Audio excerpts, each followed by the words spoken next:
All right, I have 3 rules for any deposition that takes place in a civil case like yours. If you follow these 3 rules, you'll be fine, okay? You'll be fine because as the injured person, you did nothing wrong, so there's nothing to be scared about. The other side is going to ask questions about your injury and your life and your medical treatment, and that is essentially to verify your claims, okay? All right, no one thinks you did anything wrong. They're not skeptical of you. They just need to figure out how much money to pay you. So here are the 3 rules. Don't lie, don't guess, don't talk a lot. If you follow those 3 rules, we will win this case. All right, now they get to ask some uncomfortable questions. They get to ask questions like, have you been convicted of a crime? Or what's your immigration status? Do you have a social security number?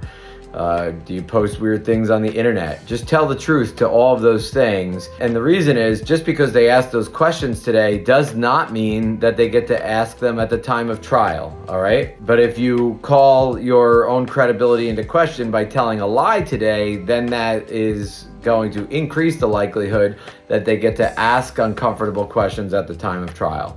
So you don't want to lie. All right, next thing is don't guess. If you don't recall the date of when something happened, such as a doctor's appointment or a conversation that occurred, just say, I don't know. If you don't know the distance between 2 points or the direction you were looking or the speed of something, you just say, I don't know. You don't have an obligation to have an answer. I don't know, I don't remember. Those are perfectly valid responses. The only thing is you don't want to, I don't know every question, because then it just looks like you're trying to be difficult or that you don't have good control of the facts.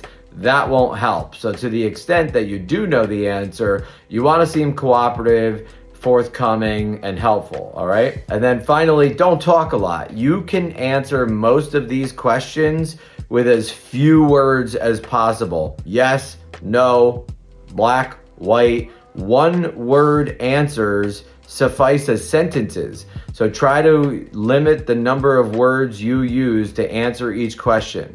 That'll help us move the deposition along, and it will also help us have clarity when we read the deposition transcript at a later date.